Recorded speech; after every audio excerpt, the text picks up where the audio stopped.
Alhamdulillahirabbil alamin. Tema hari ini melanjutkan dari pembahasan tadabbur juz ke-30.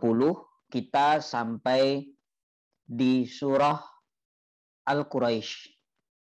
Surah Al-Quraisy ini menggambarkan sebuah rekaman kisah keistimewaan salah satu suku di kota Mekah.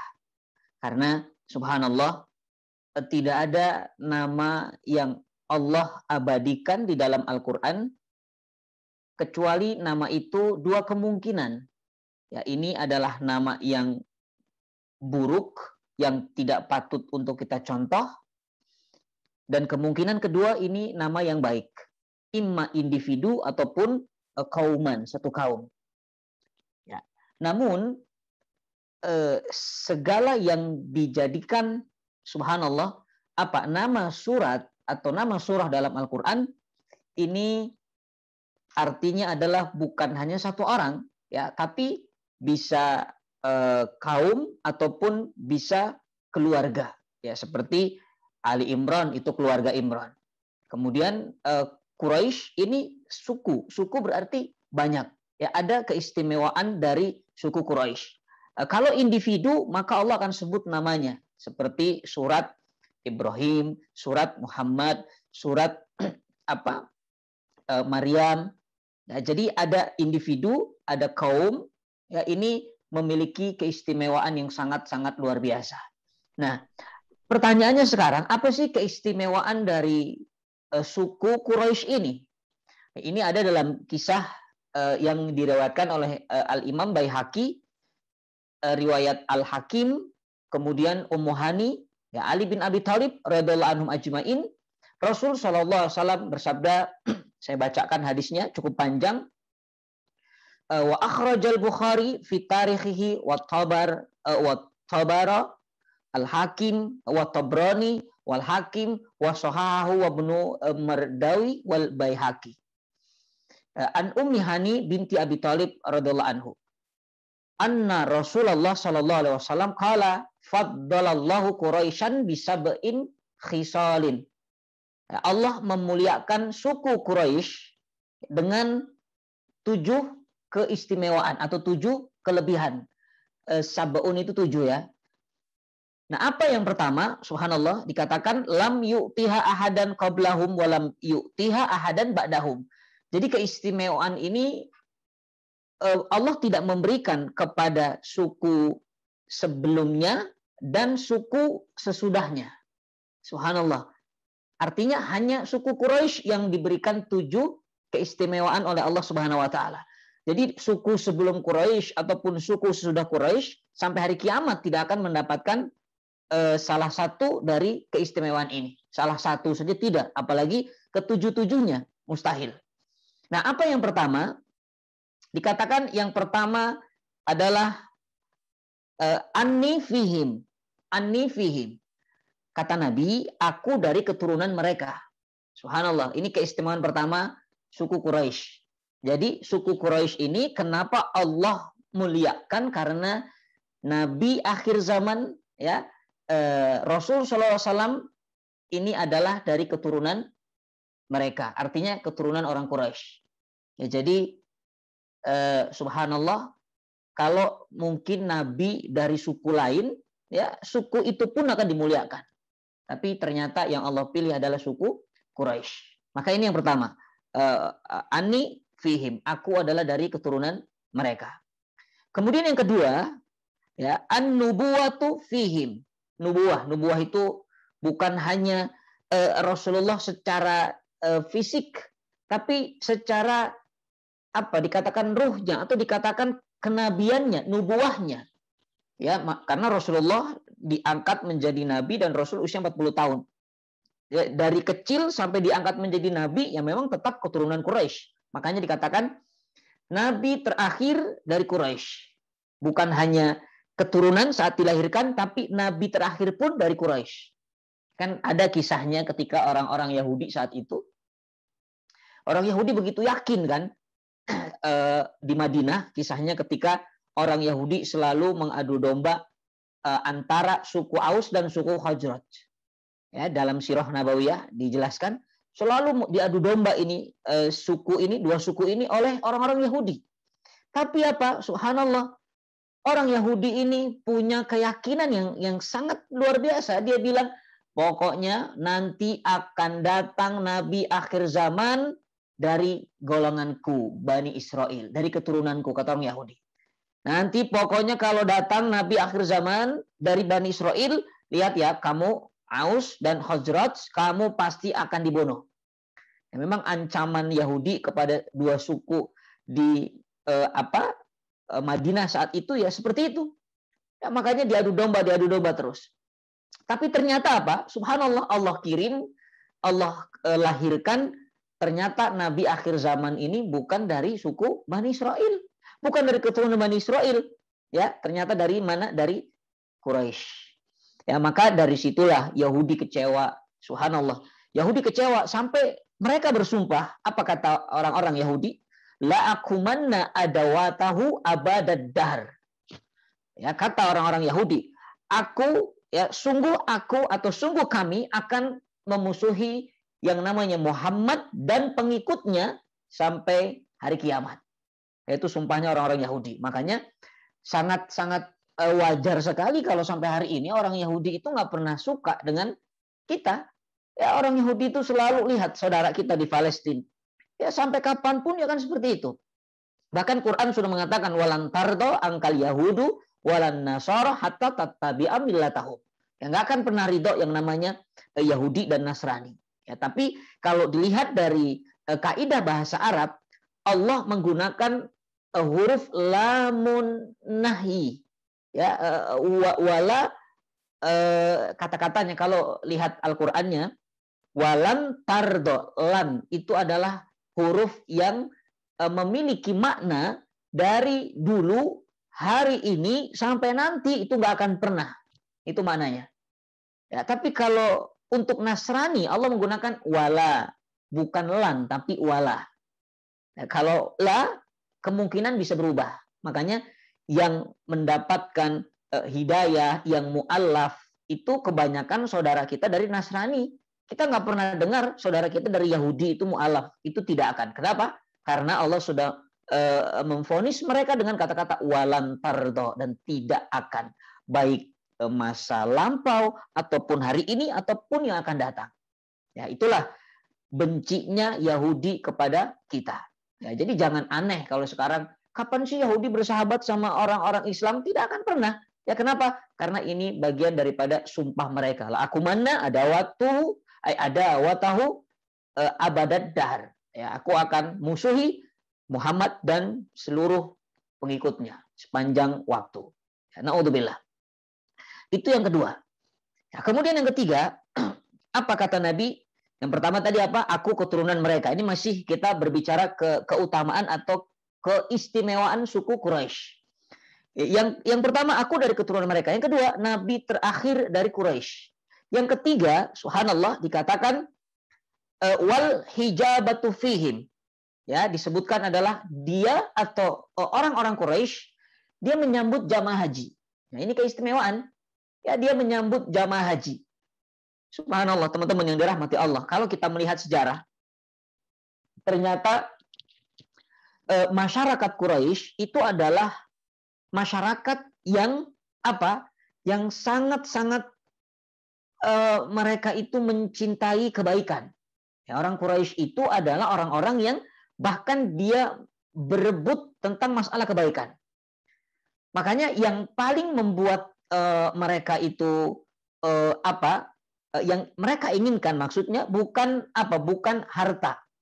Ya, mereka tidak mementingkan harta, mereka tidak mementingkan jabatan, ya, tapi yang penting bagi mereka itu apa? Kehormatan. Subhanallah, orang-orang Quraisy itu yang penting bagi mereka itu bukan harta, bukan jabatan, tapi kehormatan. Makanya subhanallah, mereka itu kaum yang selalu berebut kebaikan. Ya, karena mereka sangat menghormati orang-orang yang datang, menghormati tamu-tamu Allah. Di mana ada kesempatan membantu orang Quraisy itu tidak pilih kasih. Orang Quraisy itu berlomba-lomba untuk segera memudahkan orang lain. Ya, padahal itu zaman masih jahiliyah saat itu. Tapi habitnya memang seperti itu. Itu orang-orang Quraisy. Ya, ada satu kisah pedagang dari Yaman saat itu datang, kemudian pedagang atau barang dagangannya ini dirampok. Ya, dirampok saat itu oleh perampok. Salah satu dari pemuka Quraisy datang, ya, karena melihat orang Yaman ini teriak. Dia bilang, aku akan menuntut kedoliman, aku akan menuntut kedoliman. Didengar oleh pemuka Quraisy ini, lalu didatangi pemuka ini, dan apa yang dilakukan? Pemuka Quraisy ini langsung, ya, menegakkan keadilan. Siapa yang merampok ini dan mengembalikan seluruh harta yang dirampok oleh perampok. Jadi orang Yaman ini kembali lagi dalam keadaan sudah kembali harta yang dirampoknya. Ya, itulah karakter dari orang-orang Quraisy. Ya, subhanallah. Itu yang keberapa? Yang ketiga. Yang keempat sekarang. Apa keistimewaan orang Quraisy? Yang keempat adalah mereka memberi minum jamaah haji. Ya, bukan hanya menyambut, ya, tanpa diberikan jamuan, tapi mereka memberikan minuman kepada jamaah haji. Makanya di sana pun Allah titipkan air yang tidak akan pernah ada habisnya, yaitu air Zam-Zam. Yaitu yang keempat. Yang kelima, apa keistimewaan dari suku Quraisy ini? Subhanallah, dikatakan dalam hadis Rasulullah SAW, wa nusiru alal fil, wa nusiru alal fil. Mereka dijaga dari pasukan gajah yang menyerang. Nah, ini kita tahu kisahnya kan, ada dalam surah Al-Fil, ya, dan ini ternyata menjadi salah satu rahasia mukjizat Al-Quran. Saya sering menyampaikan, teman-teman dirahmati Allah, kenapa Al-Quran itu setelah surah Al-Fil, kemudian Al-Quraisy. Ya, jadi nyambung, atau dikatakan setiap satu surat dengan surat yang lain munasib. Munasib itu nyambung. Nah, ternyata inilah rahasianya. Kenapa Allah meletakkan setelah surah Al-Fil ini surah Al-Quraisy? Ya, ternyata subhanallah, kalau kita lihat, nanti akan ketemu ketika kita awali ayat yang pertama. Ya, kita akan lihat nanti. Intinya adalah Allah menjaga mereka dari kejahatan pasukan gajah, yang pasukan ini subhanallah betapa dahsyatnya gajahnya saja, kalau dilihat dalam sejarah itu besar sekali gajahnya. Dan pasukan yang dipimpin oleh Abroha ini nggak main-main, ini pasukan kuat. Ya, dari mana? Dari Yaman. Tapi ternyata Allah punya cara untuk melindungi kaum Quraisy. Karena nggak mungkin kaum Quraisy ini hancur, karena akan ada nabi akhir zaman nanti yang lahir di sini. Maka Allah jaga. Ya, apa hikmahnya? Ternyata apa? Allah punya cara. Kalau Allah sudah menjaga satu orang, satu kaum, bahkan satu negara sekalipun, tidak akan ada yang mampu untuk menghancurkannya. Makanya subhanallah, tidak ada sebaik-baik penolong kecuali Allah. Kita ini, negara kita ini sedang banyak sekali fitnah. Ada kabar, ada mau masuklah PKI, ya, atau pemahamannya ataupun rezimnya. Pokoknya tidak ada kekuatan kecuali Allah Subhanahu wa taala. Hasbi Allah wa ni'mal wakil, ni'mal maula wa ni'man nasir. Kalau Allah tidak mengizinkan, Allah tidak berkehendak, nggak akan terjadi. Walaupun sebesar apa kekuatan itu mengaturnya. Lihat kisah daripada Abroha. Ya, Allah punya cara yang indah, hanya dengan seekor kumpulan burung yang kecil. Burung itu lebih kecil dari gajah pastinya. Ya, memang tidak masuk akal. Burung kemudian bawa batu kerikil yang hanya 3 buah dalam riwayat, di paruh, kemudian di tangan kanan kiri burung itu, di kaki kanan kirinya, bisa menghancurkan pasukan bahkan luluh lantah seperti daun dimakan ulat, ka'asfin ma'kul kata Quran. Kan tidak masuk akal, tapi inilah cara Allah. Ya, jadi intinya apa? Kita sebagai orang yang beriman, kita punya kekuatan, kita punya Allah yang maha kuat, maka orang yang beriman itu selama masih memiliki kalimat la haula wala quwata illa billah, tidak ada ketakutan baginya. Subhanallah. Ya, ini adalah keistimewaan suku Quraisy. Ternyata apa? Allah jaga dari serangan pasukan gajah yang sangat luar biasa. Ya, selanjutnya, ya, apalagi subhanallah dikatakan wa nusiru alal fil, ya tadi sudah ditolong dari tentara gajah. Kemudian wa abdullah sab'a sinin, subhanallah, ya. Dan ternyata apa, mereka adalah hamba Allah, ya, dikatakan hamba Allah yang menyembah Allah bahkan 10 tahun sebelum orang-orang lain atau kaum-kaum lain menyembah Allah. Ya, saya ulangi lagi nih. Keistimewaan suku Quraisy, dia menjadi orang yang pertama kali menyembah Allah, bahkan jaraknya ada yang mengatakan 7 tahun atau 10 tahun sebelum orang lain menyembah Allah. Ini sudah lebih dahulu menyembah Allah ke orang-orang Quraisy. Jadi orang belum kenal Islam, kita belum kenal Islam, tapi mereka sudah. Itu keistimewaan. Ya, makanya dikatakan dari golongan para sahabat juga, atau orang-orang terdahulu yang lebih dahulu berbuat kebaikan atau masuk ke dalam Islam, disebutnya apa? As-sabiqunal awwalun, ya, orang-orang yang terdahulu berbuat kebaikan. Dan ini hanya ada di suku-suku atau dikatakan di suku Quraisy. Yaitu keistimewaan yang keenam. Nah, subhanallah, apa keistimewaan yang terakhir, yang ketujuh? Tadi dikatakan 7, ya, subhanallah. Dikatakan wa nazalat fihim suratum minal Qur'an lam yudhkar fiha ahadun ghairuhum. Subhanallah. Dan mereka mendapatkan satu surah khusus, yaitu surah Al-Quraisy. Subhanallah. Nah, ini adalah 7 keistimewaan suku Quraisy, karena kita sedang bahas surah Al-Quraisy. Nah, kira-kira sampai di sini jelas ya, bisa difahami ya. Baik, teman-teman dirahmati Allah, kita akan coba mentadabburi surah yang sangat luar biasa ini, surah yang indah ini. Tapi sebelum kita mentadabburinya, saya meminta untuk teman-teman di antara salah satu dari majelis kita ini membacakan ayatnya, supaya Allah memberikan lebih keberkahan untuk kita dalam majelis kita pada siang hari ini. Silakan, siapa yang ingin menjadi asal? Syukran. Ya Ustaz, tadi siapa Umu Ningsih ya? Iya. Ya, silakan. Ya, Assalamualaikum warahmatullahi wabarakatuh. Bismillahirrahmanirrahim. Lilla fi Quraisyin illa fihim rihlatas sita'i falyabudu rabba hadzal bait allazi at'amahum min ju' wa atmanahum min khauf. Masya Allah, mohon maaf, Ukti, boleh diulang? Tadi belum istiadah ya. A'udhu dulu di awal. Silakan diulang. Ya. A'udzubillahi minasyaitonirrajim. Bismillahirrahmanirrahim. Li'illa fi Quraisyin illa fihim rihlatas sita'i fal wasoif falyabudu rabba hadzal bait allazi at'amahum min ju' wa atmanahum min khauf. Masya Allah, jazakillah khair. Shadaqallahul adzim.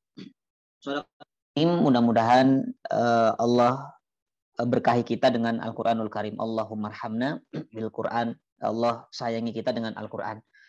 Baik, kita akan mentadabburi surah ini dalam waktu yang singkat ini. Bismillahirrahmanirrahim. Tadi sudah dibacakan, a'udzubillahi minasyaitonirrajim, li'ila fi Quraisy. Li'ila fi Quraisy. Subhanallah. Ini menarik ya. Tiba-tiba surat ini Allah katakan karena kebiasaan orang-orang Quraisy. Kok tiba-tiba ada kata-kata karena? Ini unik. Biasanya begini, kalau dalam bahasa Indonesia ya, li'ila, li itu adalah karena ya, kebiasaan. Karena kebiasaan orang Quraisy. Li'ila fi Quraisy. Nah, kalau karena itu biasanya ada kalimat sebelum ya, yang mungkin bahasa Indonesia nih, contoh begini. Karena saya lapar, itu aneh. Pasti harus ada dong sebelumnya. Ya, keterangannya itu apa? Ya, keterangannya saya makan karena saya lapar. Itu bisa jadi. Ya, saya tidur karena saya ngantuk. Bisa dipahami nggak kira-kira? Ya, mudah-mudahan bisa dipahami ya. Ya, pokoknya kalau ada karena itu pasti ada pertanyaan kalau dalam bahasa Indonesia.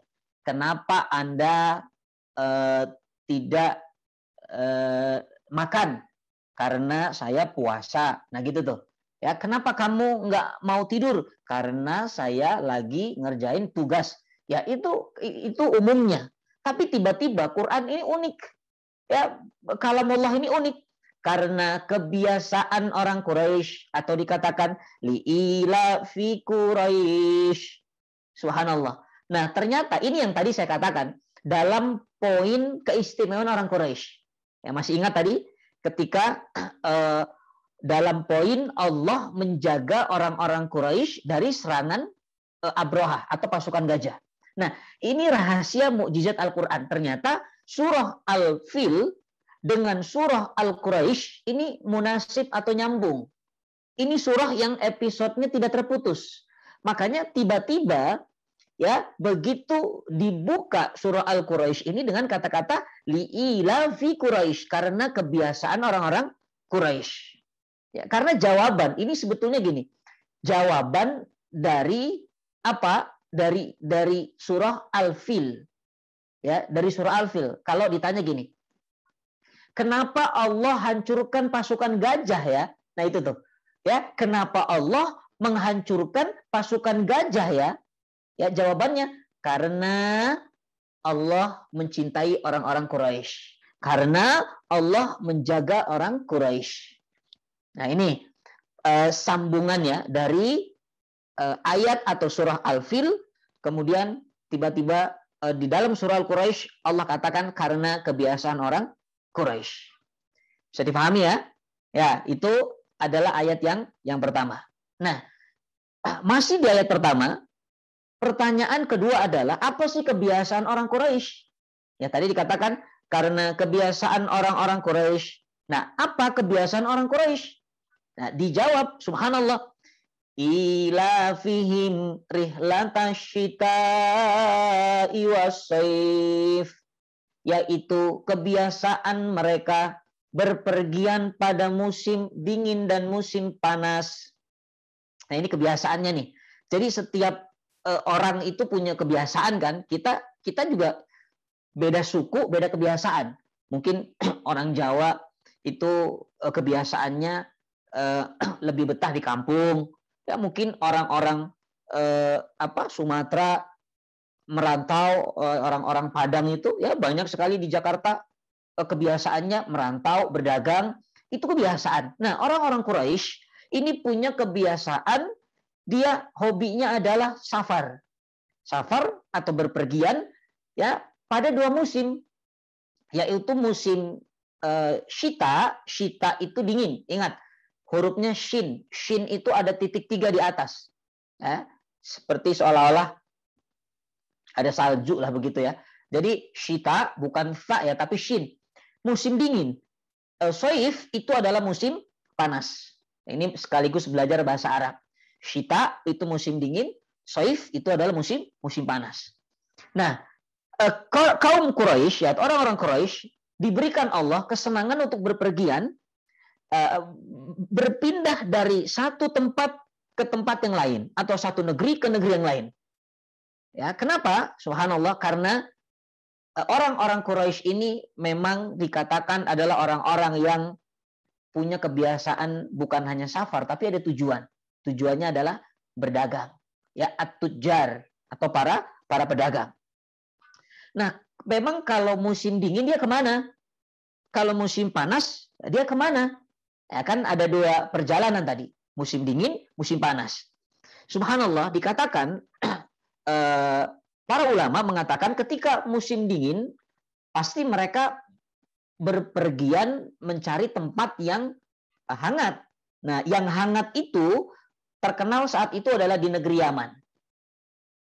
Ya, yang hangat itu di mana? Di negeri Yaman. Karena kita tahu penduduk Yaman itu dulu memang menyembah api, ya, Majusi di sana. Ya, wajar kalau di sana suasananya mungkin hangat ya, dan cuacanya juga memang hangat. Nah, di Yaman orang-orang Quraisy ini bukan hanya safar tidak ada tujuan. Seperti yang saya katakan tadi, di Yaman mereka berdagang. Jadi subhanallah, mereka mencari yang namanya satu kayu di sana yang terkenal itu kayu ud namanya, ud. Ya, kayu ud itu kalau di Mekah sekarang kalau beli parfum itu cari parfumnya yang bahannya adalah kayu ud. Itu harumnya luar biasa. Ya, dibuat parfum kayu ud. Itu adalah kebiasaan orang-orang Quraisy. Jadi beli di Yaman lalu dibawa ke Mekah dijual karena nanti akan datang siapa? Jamaah haji. Ya, itu cara mereka untuk berbisnis atau berdagang. Nah, hajinya itu belum sempurna ya. Artinya gini, dari dulu di Ka'bah itu memang sudah ada yang tawaf. Dari dulu. Sebelum ada perintah seperti sekarang ini, disempurnakan oleh Rasulullah ini, memang dari dulu sudah ada yang tawaf. Ya, kan ini belum ada perintah. Artinya Rasulullah masih belum diangkat menjadi nabi. Tapi kebiasaan mereka itu sudah dari dulu. Ya, itulah orang-orang Quraisy. Jadi nanti jangan bingung.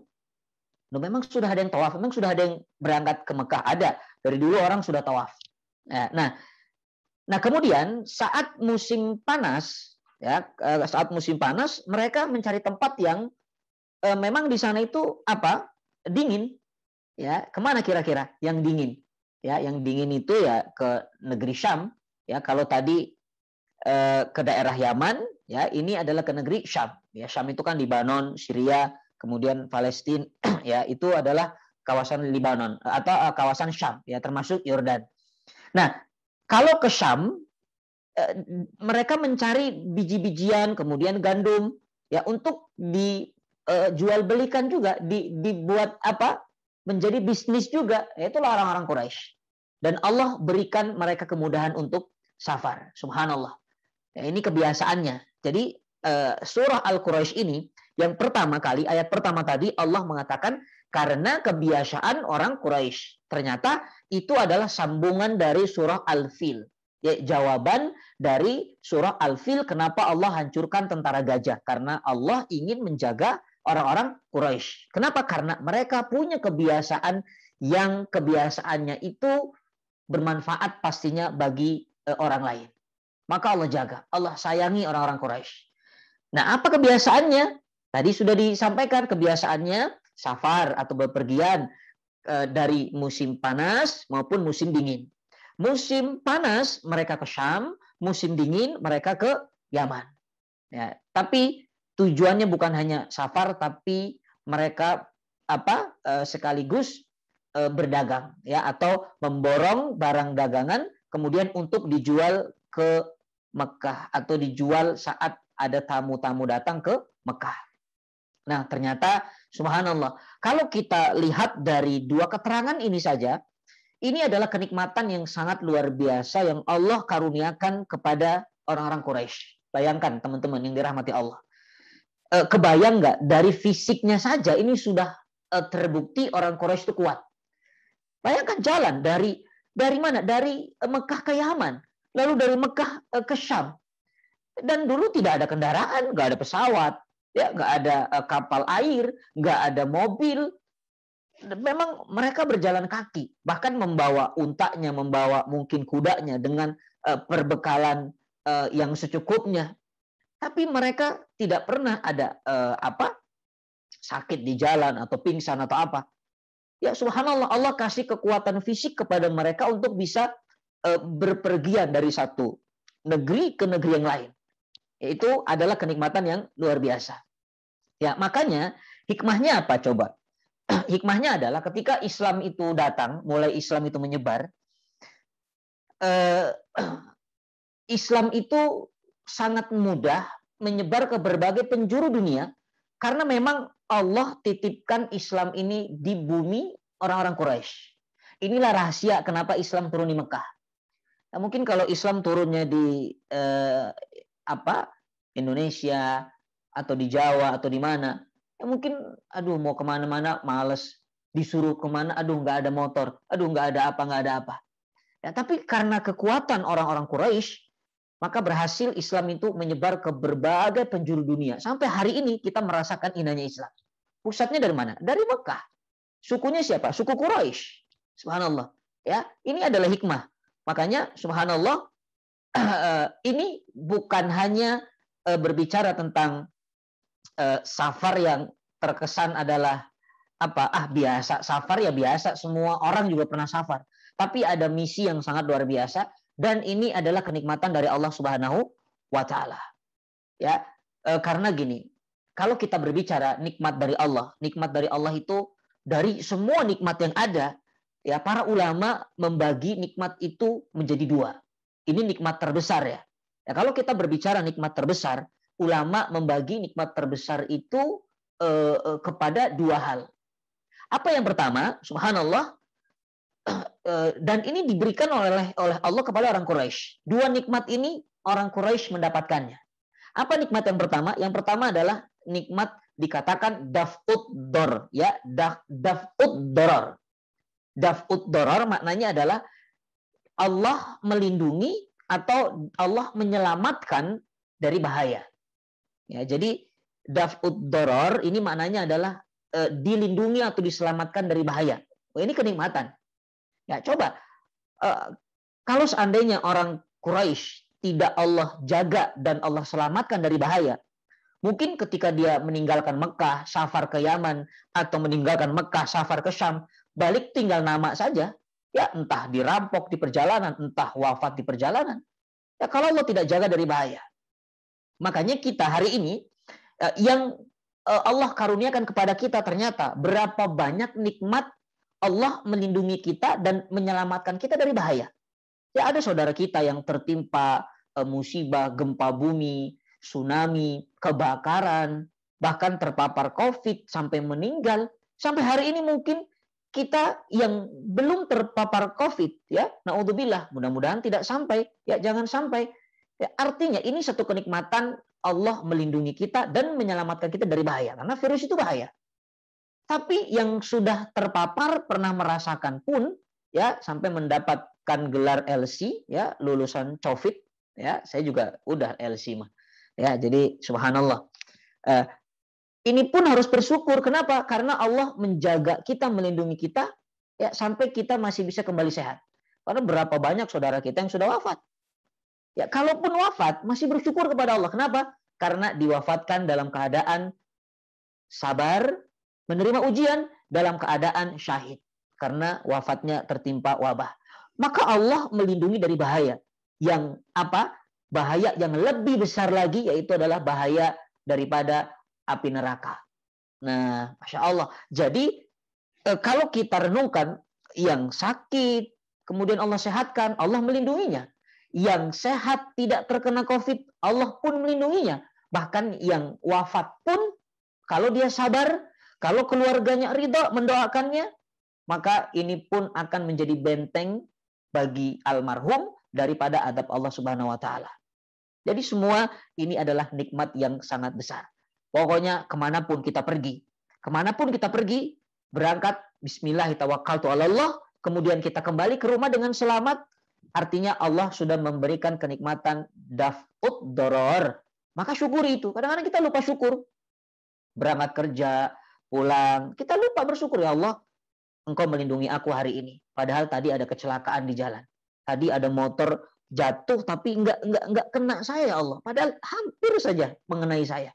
Itu adalah daf'ud doror, ya, nikmat Allah melindungi kita dan menyelamatkan kita dari bahaya. Nah, itu yang pertama. Jadi ini karunia terbesar yang Allah berikan. Dan ini dirasakan oleh orang-orang Quraisy. Makanya orang Quraisy itu nggak ada yang berani ngerampok. Ya, bahkan dalam sirah itu dikatakan orang Quraisy itu kalau kemana-mana safar itu aman. Jadi kalau ada perampok, dia tanya, kamu dari suku mana? Dia bilang, aku dari Quraisy. Ya, kami dari Quraisy. Oh, jalan. Nggak berani dirampok. Kenapa? Karena yang macam-macam dengan suku Quraisy nanti akan dipersulit visanya untuk datang ke Mekah, nggak bisa untuk tawaf. Tahu dia, mereka tahu, makanya nggak berani. Kalau ada orang Quraisy, kamu suku mana? Selain Quraisy dirampok. Orang Quraisy bebas, lanjut. Subhanallah. Ya, jadi Allah jaga dari apa? Bahaya, daf'ud doror. Yang kedua, ya, nikmat terbesar juga yang kedua adalah jalbun nafa. Jalbun nafa itu adalah mendapatkan manfaat. Jadi nikmat yang kedua ini, kita ini mendapatkan manfaat dari apapun yang Allah karuniakan kepada kita. Kita punya istri, istrinya solehah, istrinya menjadi istri yang taat. Kita punya suami, suaminya suami yang bertanggung jawab, suami yang melindungi keluarganya dari adab api neraka. Kita mendapatkan teman-teman majelis sahabat Wijaya ini, teman-temannya semuanya teman-teman yang soleh dan solehah, saling mengingatkan. Subhanallah, kita punya gadget, beli gadget baru, digunakan untuk yang manfaat. Kita beli mobil, bisa manfaat. Apapun fasilitas dari Allah berikan kepada kita, dan kita mengambil manfaat dari itu semua, itu adalah jalbun nafa namanya. Jalbun nafa, manfaat. Allah kasih kita kesehatan. Lalu kesehatan itu kita gunakan untuk ibadah. Itu namanya jalbun nafa. Dan itu dari Allah. Ya, itu petunjuk dari Allah. Jangan dikira nggak ada campur tangan Allah, teman-teman. Ya, kita bisa duduk di depan gadget kita siang-siang hari ini. Enaknya apa? Tidur. Tapi kita bisa duduk mendengarkan kajian. Subhanallah. Ini adalah petunjuk dari Allah. Itu jalbun nafa. Jalbun nafa. Ya. Dan ini didapatkan oleh orang-orang Quraisy. Ya, orang-orang Quraisy mendapatkan ini semua. Ya, apa yang didapatkan? Subhanallah. Barang dagangan yang dibelinya di Yaman, lalu dibawa pulang ke Mekah, lalu dibeli oleh orang-orang yang datang ke Mekah, dapat manfaat. Kemudian barang-barang atau biji-bijian, gandum, sayuran yang dibeli di Syam, dibawa pulang ke Mekah, lalu dijual, jadi manfaat. Makanya, subhanallah, di Mekah itu unik. Yang pernah ke Mekah pasti tahu, di Mekah itu nggak ada pohon timun, nggak ada sayur, nggak ada kebun kecuali kurma yang banyak. Tapi kok semua ada ya di Mekah. Subhanallah, semua ada. Bahkan yang tidak dimiliki di negara lain di Mekah ada. Ya, yang coba di negara lain nggak ada Zam-Zam. Ya, hanya di Mekah dan Madinah. Ya, sumbernya pusatnya di Mekah karena air Zam-Zam awalnya dari Mekah. Di negara lain nggak ada Zam-Zam.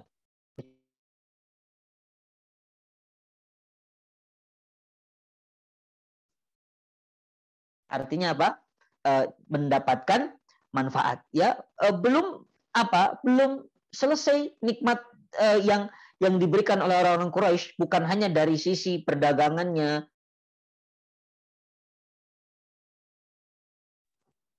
Ya, bukan hanya dari sisi perdagangannya, tapi mereka tinggal di mana? Di lingkungan yang mana di sana ada bangunan yang sangat istimewa, yaitu Ka'bah. Ya, itu Ka'bah. Makanya subhanallah, kenapa dikatakan bumi Mekah itu barokah? Ya, berkah karena ada Ka'bah di sana. Coba kita kalau tinggal di sekitaran tempat yang Allah jamin keberkahannya, pasti kehidupan kita ikut berkah. Pasti, itu sudah pasti. Ya, haulahu kata Allah. Ya, subhanalladzi asra bi abdihi lailam minal masjidil haram ilal masjidil aqsa alladzi barakna haulah. Yang Allah berkahi sekelilingnya. Maka yang tinggal di sana pun ya berkah. Makanya ini adalah jalbun nafa. Orang hidup berkah itu jalbun nafa namanya. Nah, jadi dua ya, teman-teman. Yang dirahmati Allah, ingat, Allah memberikan karunia kepada orang-orang Quraisy ya dengan kenikmatan dijaga dari bahaya ya, atau dikatakan daf'ud darar, kemudian jalbun nafa, mendapatkan manfaat dari semua sisi kehidupannya. Dan itu pun bukan hanya kepada orang-orang Quraisy, kepada kita. Mungkin hari ini kita mendapatkan dua nikmat yang sangat luar biasa ini dan kita lupa bersyukur kepada Allah. Maka ucapkan kalimat alhamdulillahi binikmatihi tatimus shalihat. Segala puji yang sempurna hanya milik Allah yang menyempurnakan seluruh kebaikan ini sehingga bertambahnya seluruh nikmat ini sehingga bertambahnya kebaikan. Ya, subhanallah. Nah, teman-teman yang dirahmati Allah, sekarang apa kewajiban orang-orang yang telah Allah karuniakan nikmat yang sangat luar biasa ini? Ya, bisa dipahami ya. Jadi tadi orang Quraisy Allah sudah karuniakan dua nikmat yang luar biasa. Daf'ud darar, jalbun nafa. Nah, sekarang apa sih kewajiban orang yang Allah sudah karuniakan kenikmatan yang luar biasa? Punya kewajiban, ada apa? Ada simbiosis mutualisme. Ya, ada saling kalau take and give. Ya, ada menerima, ada memberi. Nah, itulah hukum sunnah, ya, sunnatullah. Jadi ketika Allah sudah memberikan satu kenikmatan, maka kita punya kewajiban. Seperti dalam ayat tentang masalah doa. Wa idza sa'alaka ibadi anni fa inni qarib ujibu da'watad da'i dadaan. Ya, apabila hambaku bertanya, aku dekat. Aku akan mengabulkan seluruh permintaan dari hambaku, tapi syaratnya apa? Syaratnya adalah kerjakan seluruh kewajiban-kewajiban yang aku perintahkan, falyastajibuli wal yu'minu bi, dan iman kepadaku. Itu syaratnya. Nah, maka orang-orang yang sudah Allah karuniakan kenikmatan, khususnya dalam hal ini adalah orang-orang Quraisy, mereka punya kewajiban yang harus mereka tunaikan. Apa kewajibannya? Ayat selanjutnya.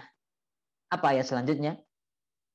Li'ila fi Quraisy ila fihim rihlatash syita'i wasyaif falyabudu rabb hadzal bait. Subhanallah.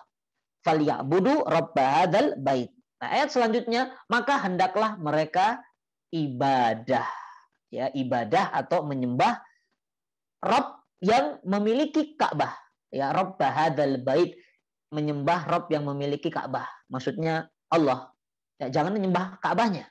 Karena ada orang yang dia salah dalam mempraktekkan tauhidnya. Dikiranya yang disembah itu Ka'bah. Makanya kalau orang yang tidak paham, dia mengatakan, itu orang Islam itu ngapain sih? Katanya dia nggak mau syirik. Ya, tapi kok dia malah muter-muterin batu hitam begitu? Ya, bahkan nanti dia lempar jumroh juga batu lagi. Bahkan dia juga cium hajar aswad batu lagi. Jadi ini orang Islam sebetulnya nyembah batu apa nyembah Allah sih? Nah, ada yang bertanya seperti itu. Makanya Allah tegaskan di dalam kalimat ini, falyabudu rabb hadzal bait. Ya, maka hendaklah mereka itu menyembah Rabb-nya yang punya rumah. Ingat, yang disembah yang punya Ka'bah. Allah yang punya Ka'bah. Bukan Ka'bah yang disembah. Makanya subhanallah, Umar bin Khattab radhiyallahu anhu pernah ketika ada orang yang dia terlalu berambisi untuk mencium hajar aswad. Sampai akhirnya dia sikut kanan, sikut kiri, dia tidak memikirkan sekelilingnya ini bahaya atau tidak, mencelakai orang atau tidak.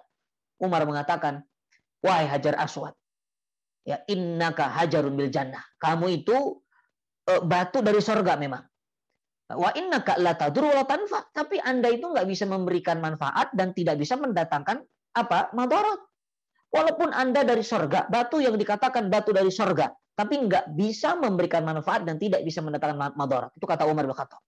Wallahi demi Allah, laula ra'aitu Rasulullah sallallahu alaihi wasallam yuqabiluka maqabaltulak. Demi Allah, kalau aku nggak melihat Rasulullah mendatangimu dan menciummu, aku nggak akan mungkin mendatangimu dan menciummu. Subhanallah, itu kata Umar bin Khattab. Sehingga akidah kita ini beres. Kita kalau haji, niatnya itu untuk Allah, bukan untuk menyembah Ka'bah, bukan menyembah hajar aswad. Sehingga kalau nggak nyium hajar aswad, kalau nggak bisa nyium Ka'bah tuh kecewa banget. Ya, bahkan nyala-nyalahin orang. Subhanallah. Ya, ini adalah ayat ini tujuan utamanya adalah luruskan akidah kita dalam ibadah kepada Allah. Ya, jadi ditegaskan bahwa orang-orang Quraisy sudah mendapatkan kenikmatan yang luar biasa, maka tugas selanjutnya adalah tunaikan ibadah. Nah, ini persis dalam surah Al-Kautsar. Ya, surah Al-Kautsar itu isinya adalah setelah Allah karuniakan Al-Kautsar, nikmat yang cukup banyak, apa kata Allah? Fasholli li rabbika wanhar. Anda sholat, lalu Anda berkurban. Ya, sholat itu ya ibadah. Maksudnya apa? Kenapa Allah katakan sholat? Karena bentuk rasa terima kasih terbesar kita kepada Allah atau rasa syukur kita kepada Allah yang paling besar, yang paling hebat itu sholat. Makanya Allah mengatakan sholat, lalu kurban. Jadi sholat dan kurban itu ungkapan terima kasih kita kepada Allah yang paling tinggi derajatnya. Ya, sholat dan kurban. Nah, tapi dalam ayat ini secara umum ibadahnya, Allah nggak sebut ibadah apa. Tapi Allah katakan, kalau Anda sudah mendapat kenikmatan dari Allah, Allah jaga dari bahaya virus, bahaya anak Anda itu rusak akidahnya, bahaya dari bencana tsunami, bahaya dari sakit apapun, sakit yang menyebabkan kepada kematian, bahaya dari penipuan. Pokoknya bahaya apapun Allah selamatkan, maka Anda bersyukur. Dengan apa? Dengan ibadah. Allah berikan kenikmatan yang bisa Anda rasakan, manfaat apapun yang Anda miliki bisa manfaat. bahkan Anda menjadi orang yang bermanfaat, maka syukur. Dengan cara apa? Ibadah. Ya, syukurnya apa? Ibadah. Tapi siapa yang diibadahi? Yang diibadahi adalah yang punya Ka'bah. Bukan Ka'bahnya, bukan Hajar Aswadnya, bukan Raudhahnya, tapi yang punya itu semua. Siapa? Allah Subhanahu wa Ta'ala. Lillahi ma fis samawati wa ma fil ard. Milik Allah segala apa-apa yang ada di langit dan ada di bumi. Maka yang pertama ini cara ibadahnya, atau dikatakan apa, kewajiban yang pertama adalah ibadah, ya. Kewajiban pertama adalah ibadah. Nah, bagaimana cara ibadahnya? Cara ibadahnya pastinya bersyukur kepada Allah. Bersyukur. Ya, mohon maaf ya, ada gangguan ya, biasa. Ini adalah ujian ya, kalau Zoom-nya pakai handphone sering ada telepon masuk. Ya, baik, saya lanjutkan. Yang pertama, cara ibadahnya adalah setelah kita luruskan akidah kita tadi, menyembahnya hanya kepada Allah, maka cara pertama adalah bersyukur kepada Allah dengan cara sungguh-sungguhlah ibadah. Nah, ini sering dibahas sih. Sebetulnya saya hanya menekankan dan mengulang saja, memurojaah saja. Jadi gini, kalau ibadah itu, kalau berbicara ibadah, kalau ingin kita ini memperbaiki ibadah kita sebagai bentuk rasa syukur kita kepada Allah, maka ukurannya ada di niat. Ukurannya niat. Jangan terlalu jauh apa rukunnya, kemudian bagaimana syarat sahnya, bagaimana kuantitasnya, berapa rakaat. Jangan itu dulu. Untuk mengupgrade nilai ibadah kita supaya kualitas syukur kita juga hebat, maka upgrade niatnya dulu. Ini urusan ibadah nih. Karena ibadah itu niat, kemudian apa? Ikut Rasulullah. Ya kalau ikut Rasulullah sudah pasti. Kita belajar, kita ada majelis fikih, kita ada majelis tafsir, kita ada majelis hadis. Jadi kita tahu ilmunya dari para guru. Ikut Rasulullah. Nah, tapi niat ini adalah ilmunya panjang. Niat itu masing-masing. Ya sama-sama ngaji, tapi niatnya nggak ada yang tahu. Karena nggak ada ditulis nama Taufik, niatnya iseng, nggak ada nulis data. Walaupun niatnya kadang-kadang ditulisan iseng, bisa jadi hatinya tidak. Makanya urusan niat itu kembali kepada pribadi masing-masing. Nah, yang ingin saya sampaikan adalah upgrade niatnya. Supaya apa? Supaya syukur kita pun berkualitas dari niat. Nah, bagaimana cara mengupgrade niat? Nah, ini Al-Imam An-Nawawi rahimahullah ta'ala mengatakan bahwa tingkatan ikhlas itu ada 3. Jadi orang ikhlas itu ada 3, teman-teman yang dirahmati Allah ya akhwat fillah. Apa yang pertama? Yang pertama itu ikhlas level yang paling rendah dulu deh. Ya, saya yang tinggi lah, langsung yang tinggi. Ya, yang pertama ya, level ikhlas paling tinggi ini adalah orang-orang yang melakukan ibadah apapun ya karena Allah. Ya, pokoknya nggak ada motif lain, karena Allah. Karena Allah, pokoknya terserah. Saya ngaji karena Allah. Saya ikut majelis taklim siang hari ini karena Allah. Saya ikut patungan infak beras karena Allah. Saya ikut haji karena Allah. Pokoknya semua karena Allah. Ini level paling tinggi. Kalau niat teman-teman sudah seperti ini karena Allah, pastikan itu adalah level ikhlas paling tinggi. Dan ini yang Allah inginkan. Kita memiliki level ikhlas paling tinggi. Kenapa? Karena wama umiru illa liya'budullaha mukhlishina lahuddin. Aku nggak perintahkan ibadah kata Allah. Ya, kecuali ya mukhlis. Mukhlis itu ya ikhlas. Ya, walaupun nanti ada mukhlis, ada mukhlas. Ya, nanti saya sampaikan. Ya, apa bedanya mukhlis dan mukhlas. Nah, saya lanjutkan dulu. Al-Imam An-Nawawi rahimahullah ta'ala mengatakan yang pertama, level paling tinggi adalah karena Allah. Kalau ingin perumpamaan begini. Ada orang kaya, dia bersyukur. Ada orang miskin, dia bersabar. Ini mungkin pernah saya sampaikan. Kira-kira kalau teman-teman ditanya, mana yang lebih hebat?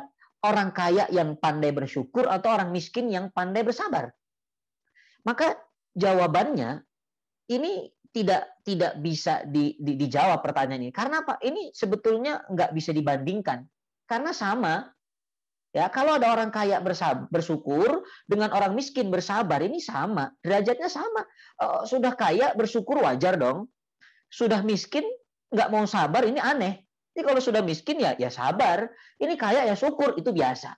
Maka nggak bisa dibandingkan. Ya, tapi cara membandingkannya tanya dulu. Ya, orang yang kaya ditanya, Fulan, kamu itu Allah karuniakan kekayaan luar biasa. Iya, alhamdulillah Ustaz. Kamu bersyukur karena kaya atau kamu bersyukur karena syukur itu perintah Allah? Maka jawabannya kita lihat, saya bersyukur karena syukur itu perintah Allah Ustaz. Nah, maka ini hebat. Bukan karena kaya, bukan Ustaz, karena perintah Allah. Apa kata Allah? Fadhkuruni adkurukum washkuruli wala takfurun. Ingatlah aku, maka aku ingat kalian. Kemudian bersyukurlah kepadaku, jangan kufur. Nah, maka saya bersyukur karena syukur perintah Allah. Oh, baik. Ini hebat. Yang kedua, fulan, Anda bersabar apa karena Anda miskin? Bukan, Ustaz. Saya sabar karena saya tahu sabar itu perintah Allah. Bukankah Allah mengatakan, wasta'inu bisabri wassalah, minta tolong kepada Allah dengan sabar dan salat. Oh, berarti ini juga hebat. Nah, kalau ukurannya karena Allah, ini level paling hebat. Ditanya, kenapa ikut Zoom? Ya, Akhi Sigit, kenapa ikut Zoom? Jawabannya, gara-gara disuruh MC, Ustadz, nggak ada lagi. Nah, ini levelnya jauh. Tapi kalau menjawab dengan tegas, kenapa ikut Zoom? Karena Allah. Wah, ini hebat. Ya, ini hebat. Ya, kenapa ikut Zoom? Pengen tahu aja ini Ustadznya siapa sih? Penasaran. Itu level paling rendah. Itu level yang nggak bahkan tidak ada bernilai. Ya, tapi kalau karena Allah itu hebat. Subhanallah. Ya, ini level paling tinggi. Nah, yang kedua, ini level agak di bawah lah ya. Orang yang ibadah karena takut. Ya, ini karakter karyawan kantor atau karyawan pabrik biasanya. Takut kalau telat datang ke kantor dimarahin bos. Takut kalau nggak kerja gaji dipotong. Takut dan takut. Nah, takut neraka. Takut nanti Allah mencabut keberkahan. Kalau nggak bersyukur, takut nanti Allah murka, Ustaz. Kalau saya ini nggak sholat, takut nanti Allah marah, Ustaz. Nah, orang yang ibadah karena takut, boleh nggak? Boleh. Tapi levelnya Nomor 2. Level nomor 2. Kamu kenapa ikut majelis taklim? Saya takut kalau nggak ikut majelis taklim, nanti saya nggak punya ilmu, kemudian saya ibadah, saya nggak tahu ilmunya, ibadahnya nggak diterima. Saya takut. Nah, itu levelnya nomor 2. Nah, itu nomor 2. Level paling rendah, subhanallah, level paling rendah ini adalah orang yang ibadah, dia tipikalnya adalah pedagang. Yang dicari untungnya terus. Ini sholat tahajud untungnya loh, Ustaz. Baru disampaikan keutamaannya, begini. Oh, ada untungnya, saya mau sholat. Sholat duha untungnya apa? Begini, baru mau sholat. Baca sholawat 1000 kali, 2000 kali, untungnya apa? Begini, baru mau sholawat. Ikut majelis taklim dong, apa untungnya? Begini, baru mau ikut. Nah, ini tipikal pedagang. Dia cari untung. Boleh nggak? Boleh, tapi level paling bawah, level paling rendah. Subhanallah. Ya, makanya banyak nanti orang yang di akhirat dia kaget. Begitu dia lihat, ya Rab, ibadah duhaku mana pahalanya? Ibadah sholawatku mana pahalanya? Ibadah tahajudku mana? Apa kata Allah? Loh, kan udah dikasih di dunia. Bukankah dulu kamu menukar sholat tahajudmu, sholat duhamu, kemudian sholawatmu dengan rukuk 12 pintumu di dunia? Bukankah kamu tukar dengan bisnismu beberapa apartemen, beberapa klaster yang sudah maju? Sudah dikasih oleh Allah. Jadi di akhirat habis. Rugi nggak? Rugi. Karena dia tipikal pedagang, mencari keuntungan, Allah kasih keuntungannya di dunia. Tapi, mohon maaf, keuntungan akhiratnya akan hilang ataupun berkurang. Ini level paling rendah. Ya, jadi subhanallah, ini adalah cara untuk mengupgrade ibadah kita, naik level niatnya. Karena fondasi ibadah itu niat. Innamal a'malu bin niat. Semua hafal hadis ini. Sesungguhnya amal itu tergantung niat. Ya, baik. Itu adalah cara kita beribadah kepada Allah dengan perbaiki niat. Nah, kemudian apalagi dalam ibadah itu? Dalam ibadah itu jangan sampai diiringi dengan syirik kepada Allah. Ya, seperti surah Al-Quraisy ini, falyabudu rabb hadzal bait, yang disembah adalah Allah yang memiliki Rabb atau yang memiliki Ka'bah. Ya, jadi inilah ayat ketiga, falyabudu rabb hadzal bait. Ya, subhanallah, teman-teman yang dirahmati Allah, ikhwah akhwat fillah. Kemudian surah ini ditutup dengan 2 nikmat yang paling inti dari Allah. Subhanallah. Ini nikmat paling inti. Apa kata Allah? Alladzi at'amahum min ju' wa amanahum min khauf. Subhanallah. Yang telah memberi makanan kepada mereka untuk menghilangkan lapar dan mengamankan mereka dari rasa ketakutan. Subhanallah. Ini ayat luar biasa, singkat tapi isinya adalah dahsyat sekali. Jadi Allah tutup surat ini dengan dua nikmat yang paling inti dari Allah. Tadi ini nikmat yang besar, ada daf'ud doror dan jalbun nafa, itu sudah dahsyat. Sekarang ada dua nikmat lagi yang paling inti dari Allah. Apa nikmat yang paling inti? Satu, nikmat kenyang. Nikmat hilangnya rasa lapar. Ya, coba boleh kita cek ya, atau kita renungkan. Coba sama-sama kita renungkan. Kira-kira kalau lapar tersiksa nggak kita? Udah tersiksa sekali lapar. Ya, makanya orang yang puasa itu lemah. Dia lemah. Kenapa? Ya memang itulah sifat manusia.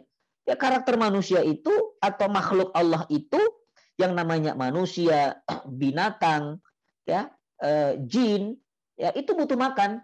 Setan juga butuh makan. Makanya setan itu kalau ada orang makan, nggak baca bismillah, dia ikut makan nggak itu setan? Ikut makan. Makanya kalau ada orang nggak baca bismillah, dia makan kumpul, dia sama dengan menggemukkan setan yang ada di rumahnya. Setannya gemuk, betah di situ. Ya, tapi kalau satu keluarga makan bismillah, dengan baca bismillah, setannya diet, kurus setan itu, kering. Ya, bahkan dia akan menjauh daripada keluarga itu. Makanya semua makhluk Allah itu butuh makan, ya kecuali malaikat. Malaikat itu nggak makan, Nabi saja makan. Kenapa? Karena ini sumber energi. Ya kalau nggak makan ya nggak bisa hidup kita, nggak bisa aktivitas, nggak bisa bergerak. Makanya nikmat makan itu, nikmat kenyang itu nikmat inti sebetulnya. Kita kadang-kadang menyepelekan masalah ini. Ini nikmat inti dari Allah. Ya, hari ini saja berapa banyak orang yang merasakan kehilangan nikmat kenyang. Ya, saya mendapat cerita dari saudara sepupu saya tinggal di satu tempat, itu tetangganya sampai datang ke rumah minta makan. Ya, benar-benar jelas minta makan karena efek pandemi. Ya, suaminya di PHK, tidak tahu makan besok untuk hari ini saja bingung, apalagi besok. Subhanallah, hari ini banyak orang yang berlomba-lomba untuk dia rela untuk berjam-jam antri hanya untuk mengambil bantuan sosial. Yang mungkin jumlahnya hanya berapa rupiah lah. Ya, tapi tetap bersyukur kepada Allah. Ya, bukan mengecilkan bantuan, tapi kita ambil pelajaran dari ini. Ya, kita ambil pelajaran dari ini. Saya subhanallah melihat kemarin itu mau memperbaiki kartu ATM itu, ya, migrasi dari BNI Syariah ke BSI. Subhanallah, melihat di sampingnya itu ada Bank BRI-nya, itu antrian, bahkan saya tanya itu orang datang dari jam 6, ba'da subuh sudah datang. Kenapa? Kalau jam 7 udah nggak dapat nomor, Ustaz. Ya udah nggak dapat nomor. Saya di BSI pun demikian, habis subuh harus antri ambil nomor. Kalau nggak dapat nomor. Subhanallah. Kenapa? Karena orang butuh makan. Orang butuh makan. Makanya ini nikmat yang kadang-kadang kita lupa syukur. Ya, coba doa setelah makan itu apa? Memuji Allah. Alhamdulillahilladzi at'amana wa saqana wa ja'alana minal muslimin.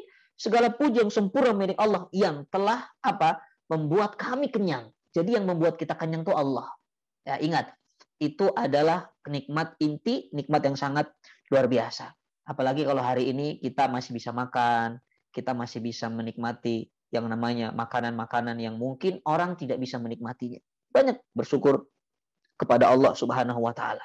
Berapa banyak orang di rumah sakit, dia mampu untuk beli makan, tapi begitu makan dia muntah. Ya, begitu makan dia muntah. Ya, bahkan dia hanya masuk energi dari selang dengan infusnya. Ya, dia kehilangan nikmat rasa kenyang. Maka bersyukur kepada Allah Subhanahu wa taala. Ya, alhamdulillah, summa alhamdulillah, Masya Allah. Itu yang pertama. Yang kedua, nikmat rasa aman dari rasa takut. Ya, ini juga nikmat inti dari Allah. Subhanallah, teman-teman dirahmati Allah. Apa sih artinya harta? Apa artinya rumah megah? Apa artinya mobil mewah? Apa artinya jabatan? Ya, kalau kita diancam ketakutan, apa artinya coba? Punya rumah, punya kamar yang luas, permadani, kasurnya paling mahal, AC-nya paling dingin, tapi nggak tenang, rasa takutnya tuh ada. Takut dirampok, takut nanti bayar ini cicilan bagaimana bulan depan, nanti bagaimana. Apalah arti itu semua. Makanya kita kadang-kadang lupa nikmat yang inti adalah Allah berikan kita rasa aman. Rasa aman, nggak pernah ada rasa takut. Subhanallah. Itu dari Allah. Allah kasih kita ketenangan. Ya, hari ini rasa aman itu mahal sekali. Rasa aman itu mahal. Kita kemana-mana diancam oleh yang namanya corona. Kita kemana-mana rasa takut, was-was ada. Mau ada orang batuk, kita takut. Wah, jangan-jangan COVID. Ada orang demam, suhunya tinggi, kita takut. Ya, diancam rasa takut. Sekarang rasa aman itu mahal. Ya, tapi alhamdulillah Allah masih menjaga iman kita, Allah masih jaga imun kita. Makanya nggak ada kata kecuali adalah bersyukur kepada Allah. Subhanallah. Ya, sampai Rasulullah SAW juga menyatakan bahwa rasa aman itu nikmat yang paling besar. Nabi yang mengatakan, ya, bukan saya. Ya, tapi Rasulullah menegaskan dalam hadisnya dari Ubaidillah bin Mihsan Al-Ansori dari Nabi SAW, beliau bersabda. Apa kata Nabi? Lihat. Man asbaha minkum aminan fi sirbihi wa mu'afan fi jasadihi indahu qutu yaumihi faka'annama khizatan lahud dunya. Faka'annama khizat lahud dunya. Subhanallah. Saya bacakan maknanya. Ini hadis luar biasa. Apa kata Nabi? Man asbaha minkum. Barang siapa di antara kalian bangun pagi. Lihat kalimatnya. Siapa di antara kalian yang bangun pagi, man asbaha minkum, bangun tidur pagi hari. Kemudian apa? Aminan fi sirbihi. Dia mendapatkan rasa aman di rumahnya. Aman dari keluarganya, aman dari tetangganya, aman dari teman-temannya. Nggak ada apapun yang membahayakan. Dia bangun tidur, dia aman di rumahnya. Subhanallah. Kemudian yang kedua apa? Mu'afan fi jasadihi. Lalu dia sehat badannya. Ya, artinya apa? Nggak ada sakit. Ya, bangun tidur pagi-pagi, dia aman, tidak ada gangguan, lalu dia sehat. Kemudian yang ketiga apa? Subhanallah. Indahu qutu yaumihi. Dan dia bisa makan untuk hari ini. Subhanallah. Ingat, makan hari ini saja. Ya, bisa makan hari ini saja. Ya, 3 poin. 1, dia bangun pagi dalam keadaan aman. Yang kedua, dia dalam keadaan jasadnya sehat. Yang ketiga, dalam keadaan bisa makan untuk hari ini saja. Maka kata Nabi, subhanallah, apa? Ka'annama khizat lahud dunia. Orang yang mendapatkan 3 poin ini, seolah-olah dunia telah terkumpul pada dirinya. Subhanallah. Jadi, ini orang kaya sebetulnya. Orang kaya itu apa? Yang bangun pagi aman. Kemudian dia ini sehat. Kemudian bisa makan hari ini. Makanya, subhanallah, mungkin ada pertanyaan, Ustaz, kenapa cuma 1 hari ukuran Nabi? Kenapa nggak bisa makan sebulan, bisa makan setahun? Kenapa 1 hari? Subhanallah. Karena apa? Kita nggak tahu apakah makanan yang kita kumpulkan di kulkas itu, kita bisa memakannya besok. Kita nggak tahu. Ada ungkapan dari para ulama, kalau Anda melihat matahari pagi misalnya, jangan GR bisa melihat matahari terbenam. Anda melihat matahari terbit, jangan GR bisa melihat matahari terbenam. Anda dalam keadaan ruku dalam sholat, jangan GR Anda bisa sujud. Anda bisa ketemu sujud. Belum tentu. Makanya ukurannya Nabi cuma 1 hari. Subhanallah. Ini mengajarkan apa? Qanaah, rasa cukup yang luar biasa. Kalau teman-teman membaca kisah para ulama. Ya, saya mendengar kisah-kisah ini dari para ulama juga pastinya. Ulama itu ada yang kerjanya tukang sepatu. Ya, dia buka toko sepatu. Ada pekerjaannya adalah tukang roti misalnya. Ada pekerjaannya ya tukang jam. Ya, banyak macam-macam para ulama. Nah, dia itu datang ke tokonya, pembuka toko. Ya, kemudian ada yang membeli, ada transaksi. Ya, secukupnya. Cukup untuk makan hari ini. Hasilnya entah berapa yang beli, tutup tokonya. Dia datang ke masjid ngajar lagi. Atau dia sholat lagi, ibadah lagi. Melakukan aktivitas lagi. Karena ukurannya adalah yang penting bisa makan hari ini. Untuk besok bagaimana? Cari lagi. Yang mengatur juga Allah. Dan belum tentu bisa ketemu besok. Subhanallah. Ya, inilah yang diajarkan oleh para ulama. Rasulullah mengajarkan juga. Ini adalah sifat apa? Qanaah. Nah, yang bikin kita pusing, kadang-kadang, apa coba? Yang bikin kita pusing, aku ingin punya simpanan 100 tahun ke depan. Akhirnya pusing dia gimana caranya sebelum meninggal ini punya investasi di sini, punya rumah di sini, punya kendaraan begini. Itu yang bikin pusing. Sampai nanti ujung-ujungnya apa? Kamu kenapa nggak sholat? Kamu kenapa nggak ngaji? Nggak sempat ngaji, kenapa? Aduh, saya sibuk Ustadz. Saya ngurusin perusahaan ini, ngurusin ini dan itu. Ya bukan salah Allah, tapi salah Anda. Kenapa Anda memikirkan 100 tahun ke depan? 3 hari ke depan saja Anda salah, apa yang 1 ke depan? Karena apa? Karena Allah belum menuntut Anda besok untuk ibadah. Kan belum tentu besok kita hidup. Makanya kalau sampai orang-orang sufi itu, ya, orang-orang sufi atau dikatakan ada dalam keterangan juga para ulama, jangan Anda meminta rezeki untuk besok. Jangan minta untuk besok, apalagi untuk ratusan tahun ke depan. Jangan minta, karena apa? Allah belum tuntut Anda untuk ibadah di hari esok, belum tentu. Ya, tapi bukan berarti kita nggak boleh doa minta diberikan keberkahan, kebaikan. Itu boleh. Hanya ini kita berbicara dalam bab apa? Bab qanaah. Ya, agar kita bisa jadi orang yang kaya, tapi bukan kaya secara materi tanpa ada rasa syukur kepada Allah yang hasilnya apa? Tamak serakah. Tapi saya ingin mengajarkan ini kaya hatinya, subhanallah. Ya, makanya dikatakan kalau ada orang yang hari ini pusing, gelisah, ya, dia memikirkan bagaimana hidup untuk 100 tahun ke depan, bagaimana agar investasi rumah, ya, itu adalah kesalahan dirinya. Dan ini yang akan membuat dia menjadi lalai dari Allah sehingga nggak bisa ibadah, dan ujung-ujungnya semua yang dikumpulkannya itu akan ditinggalkannya. Sekarang banyak tanah kosong, rumah kosong, ditanya ini kemana yang punya? Sudah wafat. Ada perusahaan hebat mana yang punya? Sudah meninggal. Subhanallah, sementara harta yang ditinggalkannya menjadi rebutan ahli warisnya. Dan dia yang harus menanggung hisapnya di alam kuburnya. Na'udzubillah. Makanya kata-kata ini ingat. Al-hakumut takatsur hatta zurtumul maqabir. Manusia itu sifatnya bermegah-megahan. Tapi kalau nanti datang yang namanya kematian, kerongkongannya sudah masuk ke tanah, baru dia berhenti. Baru dia menyesal. Ya, na'udzubillah. Makanya subhanallah, orang-orang yang beriman kepada Allah, orang-orang yang bersyukur kepada Allah, hari ini saja dia bisa makan, sudah alhamdulillah. Jadi nggak pusing. Hari ini anaknya, suaminya, istrinya bisa makan, subhanallah. Ini adalah satu kenikmatan, ini kekayaan. Sehingga apa? Sehingga tidak ada alasan lagi bagi kita kalau ditanya, kenapa kamu nggak ngaji, kenapa nggak taklim? Alasannya adalah saya sibuk mencari ini, mencari itu, Ustaz. Nggak ada alasan lagi. Karena apa? Karena yang paling penting adalah semua yang kita lakukan adalah bernilai ibadah di mata Allah, dan sampai kelak kita ini berjumpa kembali kepada Allah Subhanahu wa taala dalam keadaan Allah ridho dengan apapun yang kita lakukan. Mudah-mudahan dari apa yang kita pelajari siang hari ini bermanfaat. Jazakumullah khair ala husni istimaikum. Ya lakum minal buat doa. Syukran lakum. Assalamualaikum warahmatullahi wabarakatuh. Mungkin ada pertanyaan, silakan. Waalaikumsalam warahmatullahi wabarakatuh. Jazakallahu khairan. Ustaz, masalah ilmunya untuk sore ini alhamdulillah panjang ya, ternyata tadabbur surat pendeknya.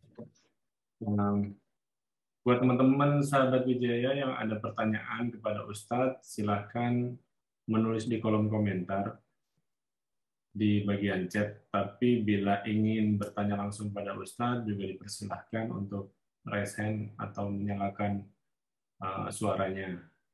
Tapi juga agar memberikan pertanyaan sesuai dengan judul kajian kita sore ini. Ustadz, saya mau tanya mengenai, berarti kan bangsa Quraisy itu memang udah dari dulu dipilih oleh Allah sebagai bangsa yang terbaik ya Ustadz. Dan Rasulullah adalah keturunan Quraisy juga ya Ustadz. Pertanyaan pertama Ustadz, saya cuma bertanya tentang bagaimana Rasulullah mengetahui silsilahnya bahwa dia berasal dari keturunan Nabi Ismail dan Nabi Ibrahim. Ya kan, saya kurang tahu dalam bayangan saya memahami literatur zaman itu tuh seperti apa Rasulullah. Terus pertanyaan kedua, kan Rasulullah itu diutus sebagai orang Quraisy sendirilah yang menentang Rasulullah paling keras pertama kali gitu.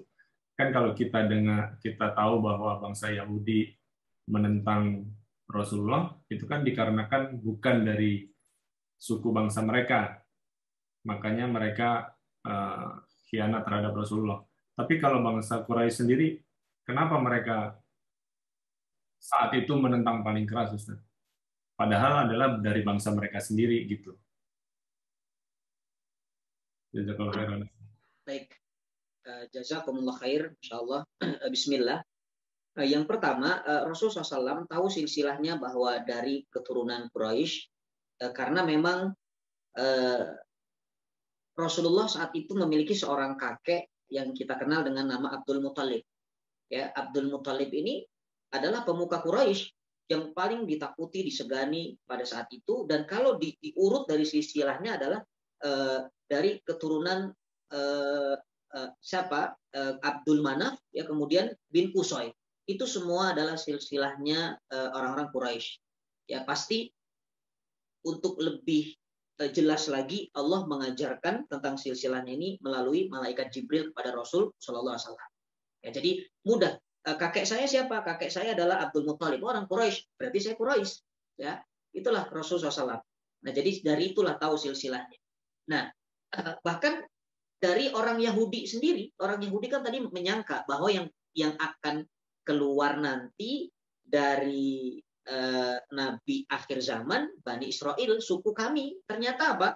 Ternyata bukan. Makanya tadi Yahudi tadi bersumpah, aku akan memusuhi Muhammad dan pengikutnya. Karena dia kecewa ternyata yang dilahirkan, yang diutus menjadi Nabi akhir zaman bukan dari golongan Bani Israel.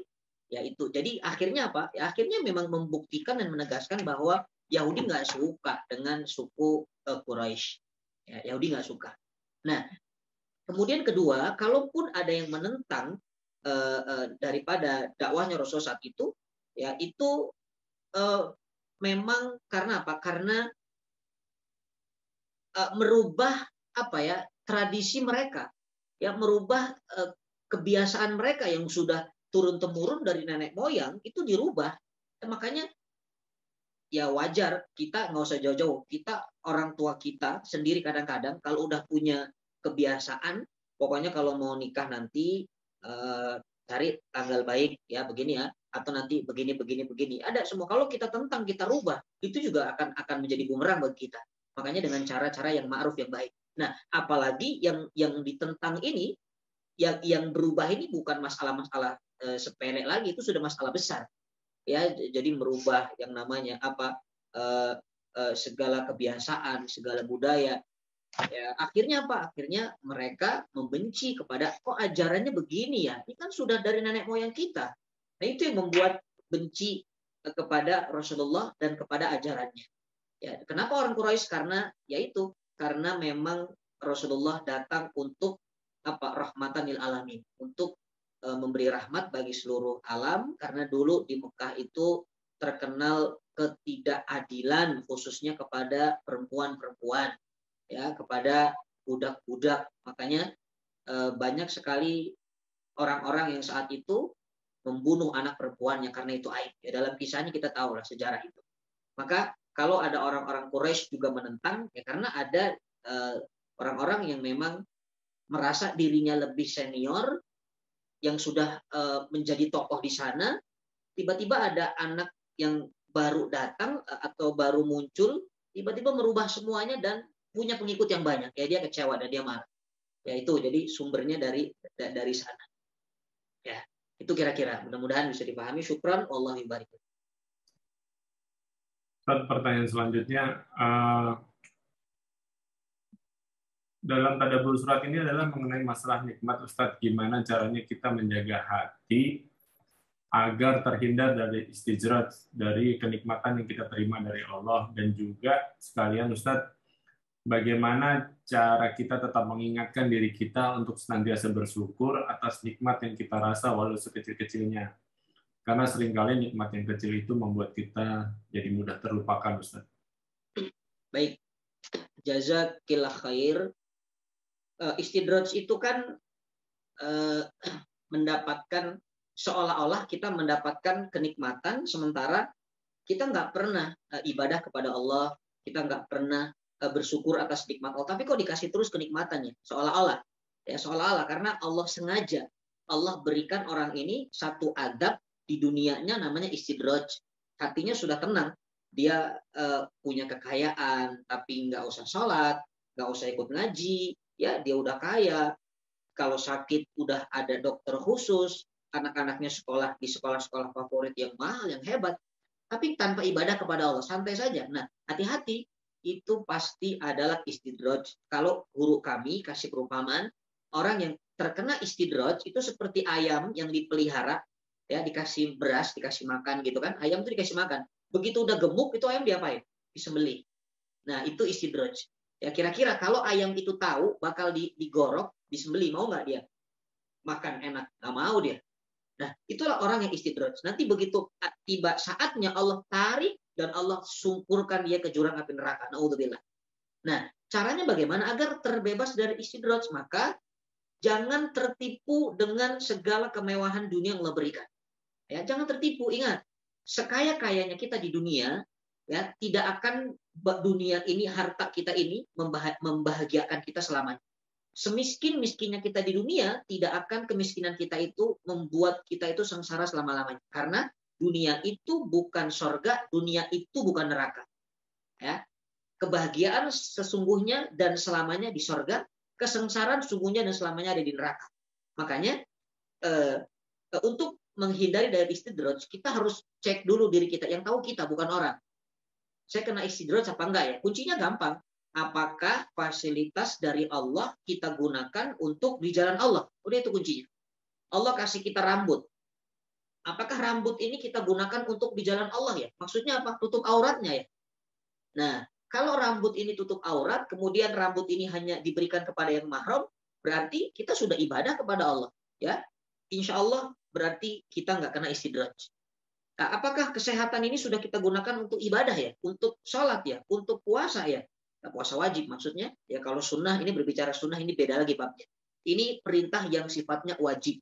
Ya, makanya subhanallah, kalau kita menjalankan apapun yang Allah perintahkan, menjauhi yang Allah haramkan, kemudian kita hidup dalam kenikmatan, maka itu bukan istidraj.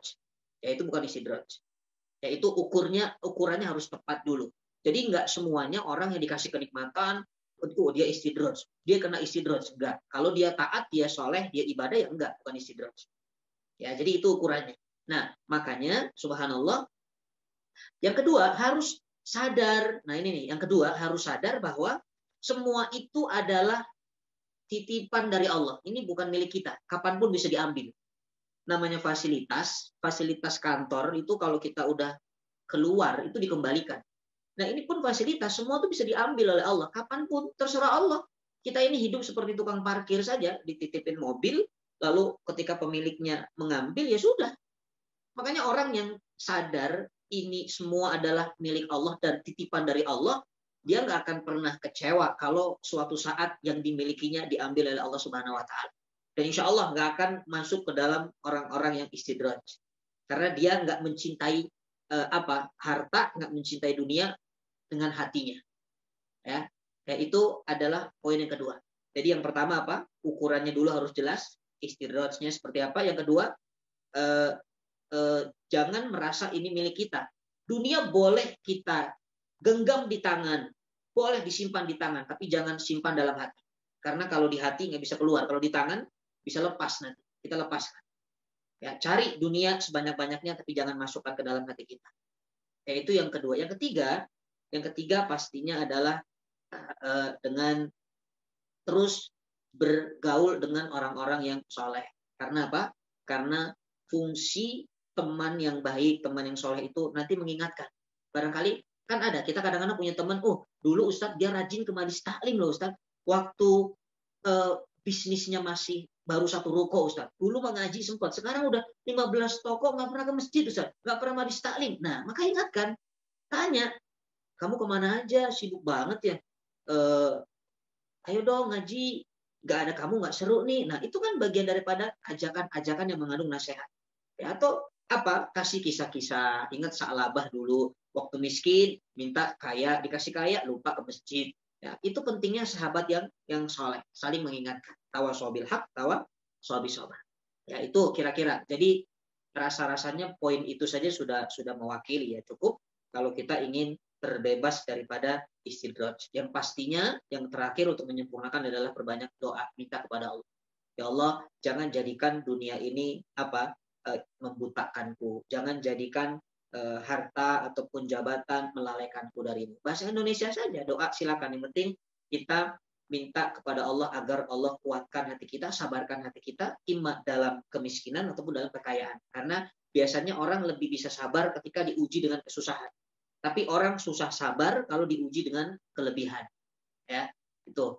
Jadi mudah-mudahan dengan ini bisa memotivasi kita, menjadikan kita orang-orang yang tahu apakah ini istidraj atau ini bukan istidraj. Ya. Itu kira-kira. Syukran, Allah yubariku fiik.